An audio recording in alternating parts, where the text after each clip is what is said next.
కేసీఆర్ కవితని చూడకపోవటానికి, ఆమెని జైల్లో పలకరించకపోవడానికి కారణాలు ఏంటి అని అనాలిసిస్ చేస్తే, కేసీఆర్ని దగ్గర నుండి పరిశీలించిన వ్యక్తులందరికీ వాళ్ళు చెప్పే విశేషం ఏంటంటే, ఆయన గట్టిగా నమ్మేదంటే రాజకీయ యోగం ఉంటేనే కుటుంబంలో రాజకీయంగా బలపడతారు. ఆ రాజకీయ యోగం లేదనుకోండి, ఈ భోగం ఉండదు కదా. అందుకోసమే ముందుగా ఈ రాజకీయంలో బలపడాలని ఆయన కోరిక.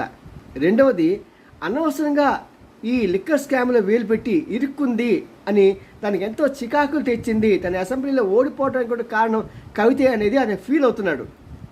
మూడోది అంటే, ఇప్పుడు కనుక జైలుకి వెళ్ళి చూసే అనుకోండి, ప్రతిపక్షాలు దీన్ని చాలా రాద్ధాంతం చేస్తాయి కదా. అందులో పార్లమెంట్ ఎలక్షన్స్ దగ్గర ఉన్నాయి.